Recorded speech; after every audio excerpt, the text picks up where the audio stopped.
বাংলাদেশের সাথে আমেরিকার ট্যারিফ আলোচনা চলতেছে, মানে আমেরিকার বাজারে বাংলাদেশের পণ্য ঢুকতে হইলে সেটা গার্মেন্টস হোক, চামড়া হোক, যেটাই হোক, কত ট্যাক্স দেওয়া লাগবে। মানে আমেরিকা তার দেশে ঢোকা সব পণ্যের উপরে অতিরিক্ত ট্যাক্স বসাবে সব দেশে। আগে এই ট্যাক্স ছিল 0 বা 5%, সেইটার ট্যাক্স বা ট্যারিফ হয়ে যাবে 20% বা 30% বা তারও বেশি। এটা হুদাহুদি করে নাই, তারা কইতেছে এটা রিসিপ্রোকাল ট্যারিফ, মানে তুমি যেমন ট্যাক্স বসাও আমার পণ্যে, আমি তেমন ট্যাক্স বসাবো তোমার পণ্যে। মানে বাংলাদেশ যদি আমেরিকান পণ্যে 30% ট্যাক্স দেয় ধরে, তাহলে বাংলাদেশি পণ্যকে আমেরিকায় ঢোকার জন্য 30% ট্যাক্স দিতে হবে, নো হাঙ্কি পাঙ্কি। তো এই ট্যারিফ বসাইয়া আমেরিকা থামে থাকে নাই, তারা আলাপ আলোচনা শুরু করছে দেশগুলোর সাথে। অনেক দেশ আলোচনা করে ট্যারিফ কমায়ও নিছে, শুল্ক কমায় নিছে আর কি।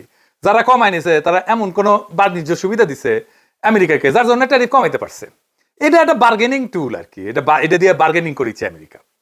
বাংলাদেশের আলোচনা চলতেছে, এটা আগামী 31 তারিখের মধ্যে ফাইনাল হবে, মানে 2-1 দিনের মধ্যেই আর কি, যে বাংলাদেশ কত পাইতেছে ট্যাক্স বা ট্যারিফ।